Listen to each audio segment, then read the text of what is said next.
अब रक्त परिसंचरण का दूसरा भाग देखते हैं। तो इसका क्वेश्चन है कि ए बी रक्त समूह के लोग सार्वभौमिक प्राप्तकर्ता होते हैं। तो ये सही है। कारण देखें कि रक्त समूह ए बी की लाल रक्त कोशिकाओं में कोई एंटीजन नहीं होता है, इसलिए एन किसी रक्त समूह के साथ समूहन नहीं होता है। ठीक है, तो ये गलत है। यहाँ पर तुम्हारा जो होता है एंटीजन दोनों होते हैं, इनमें एंटीबॉडी नहीं होती। ठीक है, तो ये सही है। तो इसलिए तुम्हारा आर गलत है। तो ए सही, आर गलत। ये तुम्हारा सी से हो जाएगा। 2008 में पूछा गया। तो देखो ए बी रक्त समूह के लोग सार्वभौमिक प्राप्तकर्ता होते हैं, यूनिवर्सल रिसिपिएंट होते हैं। ठीक है, ए बी वाला जिसका रक्त समूह है वो सभी का रक्त ले सकते हैं। क्यों ले सकते हैं? क्योंकि इनमें एंटीजन दोनों होते हैं, ए और बी एंटीजन दोनों होते हैं, और कोई प्रतिपिंड या जिसको एंटीबॉडी कहते हैं वो नहीं होता है, जिसके कारण इनमें क्या होता है, एग्लूटिनेशन नहीं होता है, मतलब समूहन नहीं बनता है। रक्त जो गुच्छे टाइप के नहीं बनेंगे इसमें। अतः ए बी रक्त वर्ग वाले व्यक्तियों को किसी भी रक्त वर्ग दिया जा सकता, कोई भी रक्त वर्ग दिया जाता है। अगला क्वेश्चन है, वाले व्यक्तियों को कभी कभी सार्वत्रिक रक्तदाता कहा जाता है। क्यों कहा जाता है? क्योंकि उसके रक्त में प्रतिपिंड जो होते हैं एंटीबॉडी का अभाव होता है, क्योंकि इनके अभाव के कारण ये किसी को रक्त दे नहीं पाते हैं। ठीक है, तो ये वाला इसमें सही हो जाएगा। अभी हमने देखा था इसमें क्या होता है, प्रतिपिंड तो है प्रतिपिंड जिसको एंटीबॉडी कहते हैं, उसका क्या होता है, अभाव होता है। अगला क्वेश्चन, एक व्यक्ति जिसका रक्त समूह ए है सड़क दुर्घटना में गंभीर रूप से घायल हो जाता है, चिकित्सक रक्तदान की सलाह देते हैं, उसके संबंधियों को रक्तदान हेतु कहा जाता है। जिनका रक्त समूह इस प्रकार, तो कौन सा रक्त दे सकता है इसको? ए भी तो दे ही नहीं सकता है, वो दे सकता है। ठीक है, ये दे सकता है। ठीक है, तो इसमें कौन दे सकता है? तुम्हारा पत्नी, वो भी दे सकती है। तो जिसका वो है सेकेंड क्वेश्चन का सब लोग दे सकते हैं। तो इसमें डी सही होगा। क्या होगा तुम्हारा? डी सही होगा। ठीक है, एक मनुष्य दुर्घटनाग्रस्त हो जाता है और उसके रक्तदान की आवश्यकता होती है, किंतु उसके रक्त समूह का परीक्षण करने का समय नहीं है। निम्नलिखित में कौन सा रक्त समूह से दिया जा सकता है? भाई उसका अगर परीक्षण करने का समय नहीं है, ठीक है, तो उसको देने के लिए हम वो निगेटिव दे सकते हैं, क्योंकि आर एच फैक्टर भी डिपेंड करता है। जिसको आर एच जिसमें है ही नहीं, वो निगेटिव जिसका है उसको आराम से दे दो, किसी को दिया जा सकता है वो निगेटिव। ठीक है, तो ये तुम्हारा ये हो जाएगा। उसके बाद तुम्हारा दिया है, एक विवाहिता दंपति। ठीक है, एक विवाहिता दंपति ने एक बालक को गोद लिया हुआ है। इसके कुछ वर्ष उपरांत उन्हें जुड़वा पुत्र हुए हैं। दंपति में एक का रक्त वर्ग ए बी है, पॉजिटिव है, ए बी पॉजिटिव है, और दूसरे का ओ नेगेटिव है। तीनों पुत्रों में से एक का रक्त वर्ग ए पॉजिटिव है, दूसरे का बी पॉजिटिव है, और तीसरे का ओ पॉजिटिव है। गोद लिए गए पुत्र का रक्त वर्ग कौन सा होगा? देखो, हमारा मान लो दोनों विवाहिता हैं, एक का तुम्हारा क्या है तुम्हारा, ठीक है, ए बी है। ठीक है, ए बी पॉजिटिव है, एक का ओ नेगेटिव है।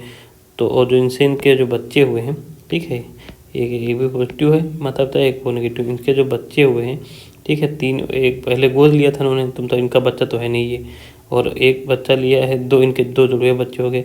अब इनमें पूछ रहा है तो उनके रक्त समूह अलग अलग हैं, एक का ए है, एक का बी पॉजिटिव है, ए पॉजिटिव बी पॉजिटिव है, और एक का ओ पॉजिटिव है। तो पूछा इसमें ये गोद वाला किसका रक्त समूह, क्योंकि इनसे जो तुम्हारा होगा तो तुम्हारा इनसे जो होगा वो हम निकाल लेंगे कौन सा हो सकता है, उसके बाद हमें मालूम हो जाएगा कि कौन सा इनका गोद लिए वाला बच्चा हो जाएगा। देखो, तो हमारा देखो पहले देख लेते हैं। जैसे अगर माता पिता का उधर वर्ग देख लेते हैं। ठीक है, जैसे अगर पिता का वो है या माता का वो है, किसी का भी वो है, दोनों का अगर वो है, क्या तुम्हारा दोनों का अगर वो है तो संतानों का जो है वो ही होगा। क्या होगा? वो ही होगा।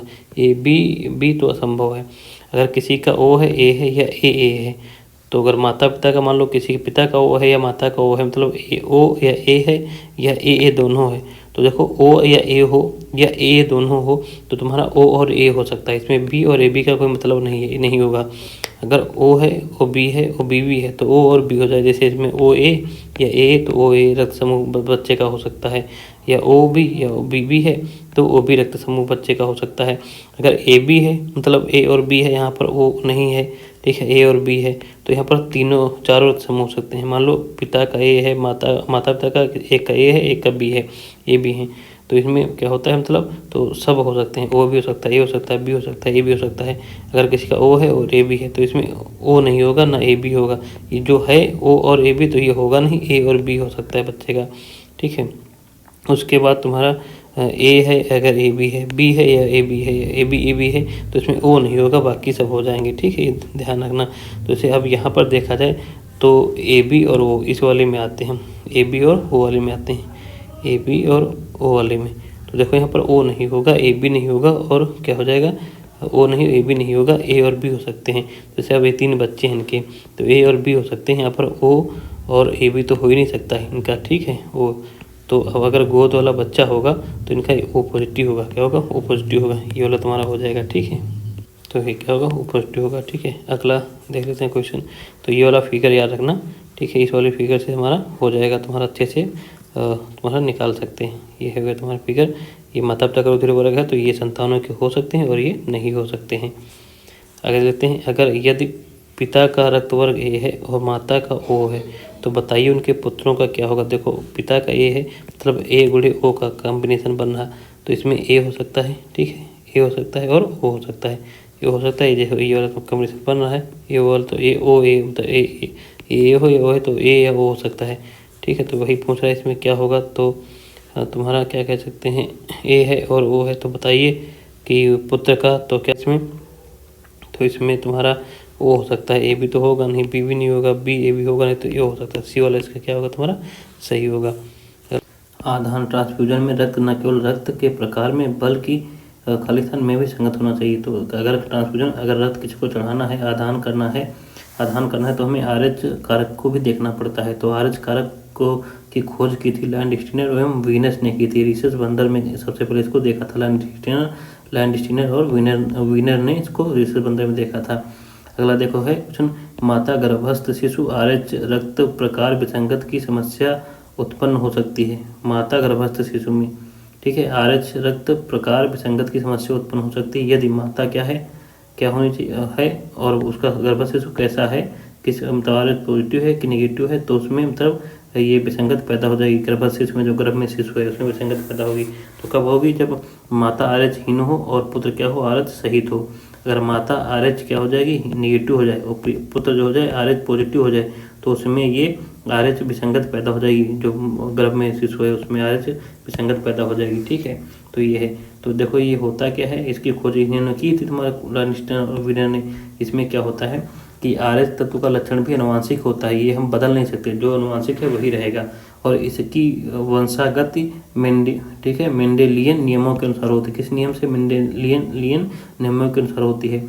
और इसमें भी आरएच में भी 2 एलील जीन्स होते हैं, एक आर कैपिटल आर होता है कि स्मॉल आर होता है द्वारा होती है। ठीक है, 2 एलील जीन्स द्वारा होती है। ठीक है, इसमें जीन आरएच जो पॉजिटिव है, जीन आर जो आरएच निगेटिव है पर क्या होता है तुम्हारा प्रबल होता है, डोमिनेंट होता है। ठीक है, और जीन पॉजिटिव को जो होता है इसमें जीन आरएच पॉजिटिव लक्षण जीन आर नेगेटिव पर क्या होता है तुम्हारा प्रबल होता है। ठीक, डोमिनेंट होता है। अब आरएच अगर हीन माता है, आरएच नेगेटिव है, तो उसका जीनोटाइप आरआर होगा। क्या होगा? आरआर, स्मॉल आरआर होगा, जीनोटाइप होगा।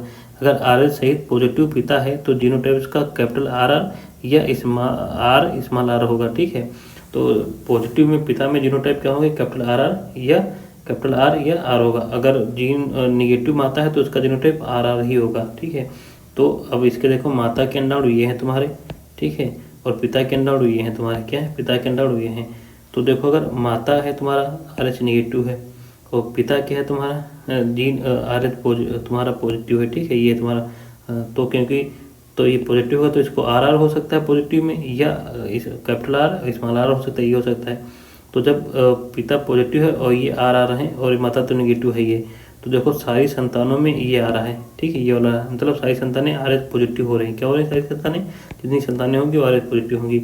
और तो अगर ये आ गया तुम्हारा, ठीक है, अगर इसमें दोनों हो सकते हैं ना, दोनों हो सकता है, आर वाला आ गया, ये वाला आर स्मॉल आर वाला आ गया, तो देखो आधी संतानें तुम्हारी पॉजिटिव होंगी आरएच। ठीक है, और आधी संतानें क्या होंगी? आरएच निगेटिव होंगी, ये निगेटिव वाली आ जाएंगी। ठीक है, तो ये है।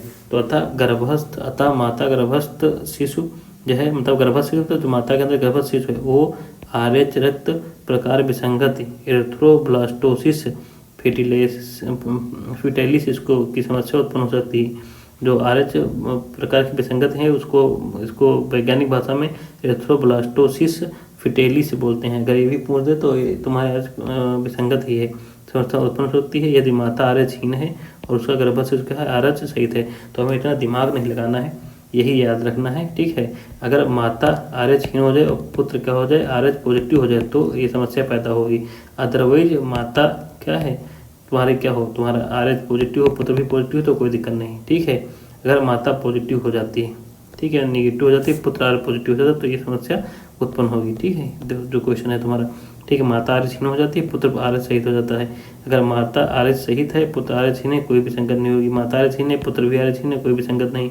माता RH सहित है और पुत्र RH सहित है, तब भी नहीं होगी। अगर माताहीन हो जाए, पुत्र सहित हो जाए, ठीक है, तब भी संगत होगी। तो अगर माता सहित हो, पुत्रहीन हो तो कोई दिक्कत नहीं होगी, ये ध्यान रखना है, ठीक है। बस इतना ही ध्यान रखना। ठीक है, अगला है किसी एक सामान्य व्यक्ति के रक्त का पीएच स्तर क्या होता है। किसी एक सामान्य व्यक्ति का रक्त का पीएच स्तर क्या होता है तुम्हारा? पीएच स्तर होता है तुम्हारा 7.35 से 7.45। ये देखो कई बार प्रश्न IAS 2008 में, यूपी 2007 में, MPPC 2010 में देखो पीएच मैंने पूछा, वही इसमें IAS प्री में पूछ दिया। तो क्वेश्चन इधर से उधर चलते रहते हैं, इसलिए हमें प्रीवियस ईयर के क्वेश्चन देखने हैं। SSC वगैरह में यही फैक्ट उठा के पूछता है, तो हम लोग ढूंढते रहते हैं क्वेश्चन कहाँ से है, कहाँ से है, ठीक है। तो इसका हमारा प्रास क्या रक्त व्यक्ति का रक्त प्रास क्या होता है, पीएच क्या होता है? 7.35 से 7.45 इसका प्रास होता है। तो ये तुम्हारा दे दिया गया, ठीक है, अर्थात 7.4 होता है। तो एसिडोसिस एवं ठीक है, अल्कोलिसिस से पीड़ित रोगियों का पीएच स्तर इस सीमा से बाहर हो जाता है। अगर कोई रोगी है, किसका? एसिडोसिस रोगी है या अल्कोलोसिस रोगी है, ठीक है, उसका जो है रोगी का इसका पीएच स्तर इस सीमा से बाहर हो जाएगा, तो कोई ना कोई दिक्कत हो जाएगी, ठीक है। और ये और भी पीएच का क्वेश्चन कई जगह पूछे गए हैं, ठीक है, पीएच के और भी क्वेश्चन पूछे गए हैं, कई जगह आ चुके हैं। अगला क्वेश्चन है तो उसको हमने यहाँ पर नहीं लिया है, मतलब ये तो इतनी बार पूछा गया। रक्त के पीएच का स्तर कई बार क्वेश्चन ध्यान रखना कि अर्थात 7.4 के आसपास होता है। तो बार बार क्वेश्चन आए हैं और भी पूछ सकता है। पूछा गया प्रतिजन वह पदार्थ है जो, ठीक है, प्रतिजन वह पदार्थ है जो, तो प्रतिजन क्या होता है? जिसको हम एंटीजन बोलते हैं, ठीक है। एंटीजन क्या होता है तुम्हारा? तो एंटीजन क्या है तुम्हारा? प्रतिपिंड के निर्माण को उत्तेजित करता है, ठीक है। तो ये प्रतिपिंड जो एंटीबॉडी के निर्माण को क्या करता है? उद्दीपित करता है, उसको प्रोत्साहित करता है। तो प्रतिजन एंटीजन वह पदार्थ है। तो प्रतिजन एंटीजन वे पदार्थ हैं जो प्रतिपिंड या प्रतिरक्षी, जिसको एंटीबॉडी कहते हैं, के निर्माण को उद्दीपित करते हैं तथा प्रतिरक्षा तंत्र को प्रवर्तित करते हैं। प्रतिजन दो प्रकार की ग्लाइकोप्रोटीन्स के रूप में होते हैं, जैसे ए तथा बी। इनको ये प्रतिजन है तुम्हारे, क्या तुम्हारे प्रतिजन है? ए या बी, इनको ए या बी कहते हैं। एंटीबॉडी भी दो प्रकार के होते हैं, एरोधी एंटी ए, ठीक है, आर ये कहेंगे, स्मॉल ए कहेंगे, या विरोधी, ठीक है, एंटी कैपिटल बी, या इनको स्मॉल बी कहते हैं। अगर तुमको स्मॉल मतलब कैपिटल में ही लिखना है जैसे, तो उसको आपको एंटी बी लिखना पड़ेगा, स्मॉल लिख दो, स्मॉल बी लिख दो केवल। किंतु ये विशुद्ध प्रोटीन्स के रूप होते हैं। ये क्या होते हैं? विशुद्ध प्रोटीन्स के रूप होते हैं। और तुम्हारे ये जो होते हैं, ठीक है, ये ग्लाइकोप्रोटीन्स होते हैं तुम्हारे, ठीक है। ये एंटीजन जो होते हैं तुम्हारे, ठीक है, जो तुम्हारे क्या कहते हैं एंटीबॉडी होते हैं तुम्हारे, ये विशुद्ध रूप से प्रोटीन्स होते हैं। और जो वहाँ एंटीजन होते हैं, ये ए और बी, ये क्या होते हैं? ग्लाइकोप्रोटीन्स होते हैं। ये ध्यान रखना। क्वेश्चन है प्रतिजन ऐसा पदार्थ देखो पूछा गया, IAS 1997 में पूछा गया था, उसी को दोबारा इसने पूछा था, ठीक है, कि दोबारा 1997 क्वेश्चन कब आया था दोबारा IAS में? यह आया था तुम्हारा 2001 में दोबारा। तो 1997 क्वेश्चन दोबारा पूछ रहा है। ये देखो 1997 क्वेश्चन 2001 में IAS में फिर से पूछा गया, ठीक है। तो तुम्हारा यही पूछ रहा है, प्रतिजन ऐसा पदार्थ है जो क्या करता है तुम्हारा। यहाँ पर बस कहने का वो बदल दिया है, दूसरा तरीका दे दिया है, ठीक है। तो यहाँ पर उत्तर ही होगा ना, प्रतिरक्षा तंत्र को परिवर्तित करता है, ठीक है, ये है तुम्हारा, क्योंकि बस उत्तर उसमें बदल दिया है, बात वही है, ठीक है। शरीर में से कौन सा संक्रमण हमारी रक्षा करता है, ठीक है, कौन हमारा संक्रमण से हमारी रक्षा करता है, कौन हमारा संक्रमण से रक्षा करता है? तो WBC से रक्षा करती है। क्या करती हैं? WBC से हमारा क्या करती हैं? रक्षा करती हैं संक्रमण से।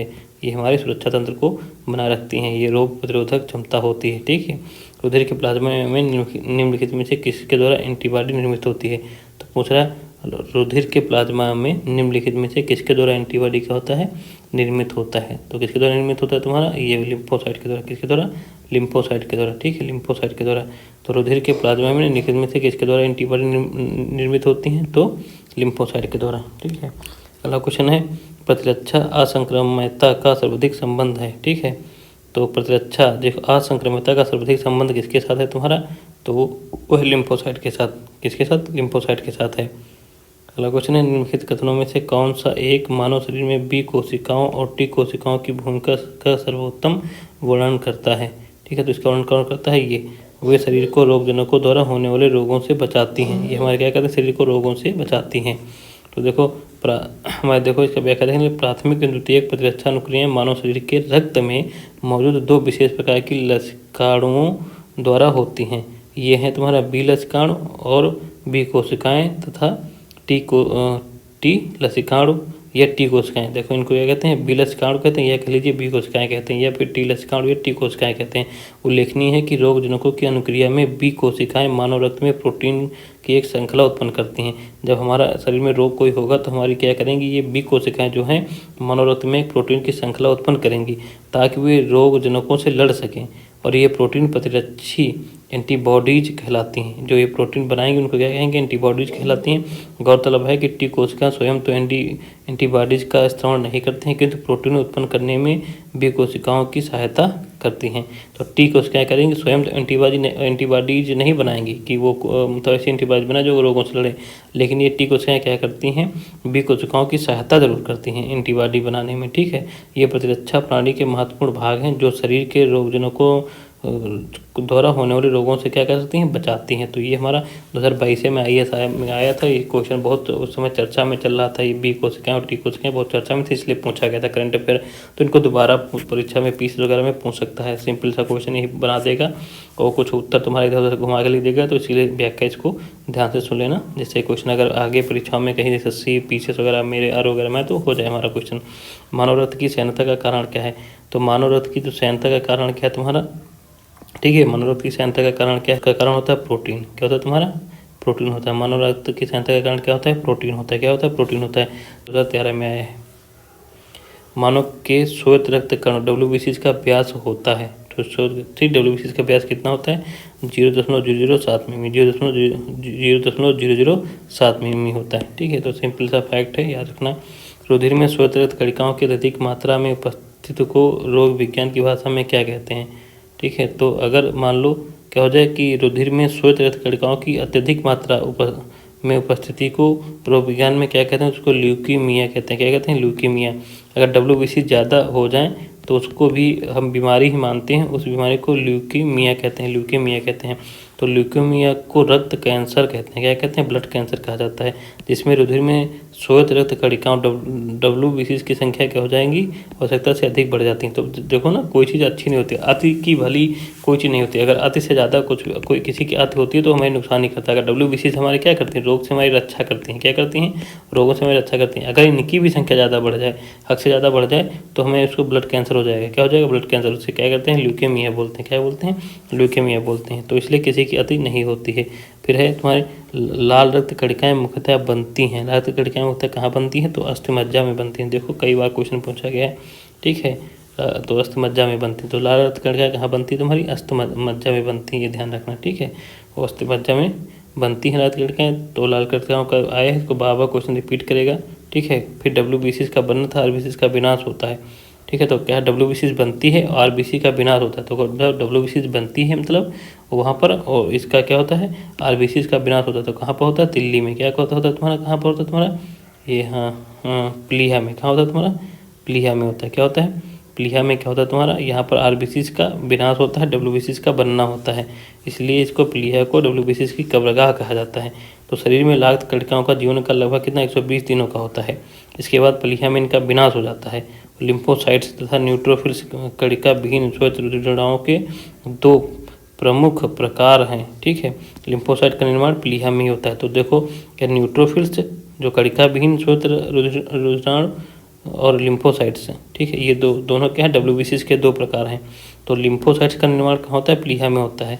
प्लीहा लसिका ग्रंथि तथा थाइमस ग्रंथि में होता है। न्यूट्रोफिल्स का निर्माण अस्थिमज्जा में होता है।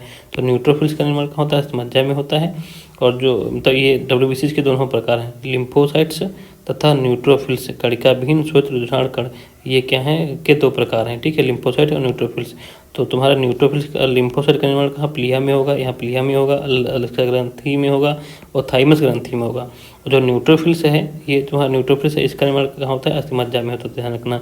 तो इसमें प्लीहा में इसको WBCs के जो है उसका क्या कहते हैं, लिम्फोसाइट का तो निर्माण होता है, लेकिन इसमें RBCs का क्या होता है, इसमें विनाश होता है। इसलिए RBCs का कब्रगाह किसे कहते हैं, प्लीहा को ही कहते हैं, ध्यान रखना। अगर कभी कब्रगाह पूछें उसकी क्या कहते हैं, RBCs को प्लीहा बता देना। मानव शरीर के किस अंग को लसिका कोशिकाएं बनती हैं, मानव के शरीर के किस अंग में लसिका कोशिकाएं बनती हैं। लसिका कोशिकाएं कहाँ बनती हैं, तो तिल्ली में बनती हैं। कहाँ बनती हैं, तिल्ली।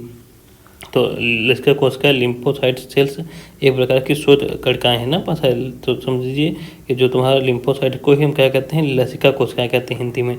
तो अंग्रेजी शब्द भी याद रखना है, ठीक है। तो लिम्फोसाइट्स एक प्रकार की श्वेत रक्त कणिकाएं हैं जिनका निर्माण लसिका ग्रंथियों, तिल्ली, थाइमस ग्रंथि तथा अस्थिमज्जा द्वारा किया जाता है। बी लिम्फोसाइट्स तथा टी लिम्फोसाइट्स लसिका कोशिकाओं के दो प्रमुख प्रकार हैं। तो बी लिम्फोसाइट्स और टी लिम्फोसाइट भी लसिका कोशिकाओं के ही प्रकार हैं। तो लसिका कोशिका जिसको लिम्फोसाइट्स बोलते हैं, कहाँ का निर्माण होता है, इनका निर्माण होता है लसिका ग्रंथियों में होता है, तिल्ली में होता है और थाइमस में होता है, ठीक। थाइमस ग्रंथि में होता है, अस्थिमज्जा में भी होता है। और बी लिम्फोसाइट्स और टी लिम्फोसाइट्स ये लसिका ग्रंथियों के दो प्रकार हैं। इनके बारे में भी क्वेश्चन तुम्हारा इसमें पूछ चुका है, ठीक है। हृदय को रक्त का संभरण करने वाली धमनियाँ क्या कहलाती हैं? जो हृदय को रक्त संभरण करती है धमनियाँ क्या कहलाती हैं? तो हृदय धमनियाँ कहलाएंगी। क्या कहलाएंगी? हृदय धमनियाँ कहलाएंगी। ये 1997 में क्वेश्चन आया हुआ है इसमें, ठीक है। अगला देख लो, किसी शारीरिक प्रक्रम में थ्रम्बिन का संबंध है। किसी शारीरिक प्रक्रम में थ्रम्बिन का संबंध किससे है तुम्हारा? थ्रम्बिन का संबंध होता है तुम्हारा रक्त जमाव से। किससे होता है? रक्त जमाव से। तो रक्त जमाव होता क्या है? तो रक्त का थक्का, ब्लड क्लॉटिंग जिसके बोलते हैं अंग्रेजी में, बनने की प्रक्रिया एक जटिल रासायनिक प्रक्रिया होती है, कोई आसान नहीं, बहुत जटिल प्रक्रिया होती है। इसे 3 चरणों में बांटा गया है। इसके अंतिम चरण में थ्रम्बिन होता है। क्या होता है? अंतिम चरण में थ्रम्बिन होता है। थ्रम्बिन एक एंजाइम की भांति कार्य करके प्लाज्मा की घुलनशील फाइब्रोनोजन प्रोटीन के फाइब्रिन नामक अघुलनशील प्रोटीन अणुओं में संश्लेषण को प्रेरित करता है। इससे क्या होगा? रुधिर स्कंदन की क्रिया विधि का स्पष्ट विवरण हावेल ने दिया था। तो क्या होगा? हमारा रुधिर स्कंदन की जो थक्का बनने की जो प्रक्रिया है थक्का बनने की, उसका विवरण को स्पष्ट विवरण किसने दिया था? हावेल ने दिया था। ये भी पूछ सकता है। तो रुधिर का जो थक्का बनता है वो 3 स्टेप में होता है। आखिरी स्टेप में, अंतिम चरण में ये थ्रम्बिन क्या करता है तुम्हारा? एक एंजाइम की भांति कार्य करके प्लाज्मा की घुलनशील फाइब्रोनोजन प्रोटीन के फाइब्रिन नामक अघुलनशील प्रोटीन अणुओं में संश्लेषण को प्रेरित करता है, जिससे रक्त का थक्का बन जाता है। प्लाज्मा में जल का प्रतिशत कितना होता है? प्लाज्मा में जल का प्रतिशत कितना होता है? तो प्लाज्मा में जल का प्रतिशत लगभग कितने होता है तुम्हारा? 90% होता है। कितना? 90% होता है, ठीक है। तो याद रखना। अगला क्वेश्चन है, निम्नलिखित पर विचार कीजिए। निम्नलिखित पर विचार कीजिए। लिखा है, कटे स्थानों से रक्त प्रवाह रोकने के लिए फिटकरी का उपयोग किया जाता है, ठीक है। फिटकरी का उपयोग किया, ठीक है। रक्त एक कोलाइडी निकाय है जिसमें ऋणावेशित कोलाइडी कण होते हैं। फिटकरी के एल्यूमिनियम आयनों की स्कंदन शक्ति अधिक होती है, अतः रक्त स्कंदित हो जाता है। ये भी सही है। तो तुम्हारा दोनों सही है, ठीक है। तो कटे स्थानों पर हम रक्त प्रवाह रोकने के लिए फिटकरी का प्रयोग करते हैं। क्यों करते हैं? क्योंकि रक्त एक कोलाइडी निकाय है जिसमें ऋणावेशित कोलाइडी कण होते हैं। फिटकरी के एल्यूमिनियम आयनों की स्कंदन शक्ति अधिक होती है, अतः रक्त स्कंदित हो जाता है, जिससे हमारा क्या हो जाता है? थक्का बनता है, रक्त बहता नहीं है। तो ये तुम्हारा सही हो जाएगा, ठीक है। अगला है, ये दिया है, देखो, फिटकरी एक रंगीन क्रिस्टलीय पदार्थ है। फिटकरी में उपस्थित एल्यूमिनियम आयनों की अधिक स्कंदन शक्ति के कारण यह रक्त प्रवाह रोकने के लिए उपयोग की जाती है ना। ये है फिटकरी का उपयोग। पीछे 2010 में पूछा गया मेन में, ठीक है। अगला क्वेश्चन है, किस देश के वैज्ञानिकों ने एक ऐसा कृत्रिम रक्त बनाया है जो प्लास्टिक रक्त की किस्म है, जिसे किसी भी मरीज को, ठीक है, किसी भी मरीज को का विचार किए बिना दिया जा सकता है। मतलब किसी भी कोई उसका रक्त क्या है, ये इसका कुछ हम जांच वाच नहीं करेंगे, सीधे उसको चढ़ा देंगे। तो किस देश के व्यक्तियों ने बनाया है? तो एक बनाया है ब्रिटेन के वैज्ञानिकों ने एक रक्त बनाया है, ठीक है। ये भी तुम्हारा तब पूछा गया है, 2006 में पूछा गया था। तो बनाया गया था ब्रिटेन वाले ने। तो दोबारा पूछ सकता है बाई चांस। तो हमारा रक्त का परीक्षण के सारे क्वेश्चन हो गए।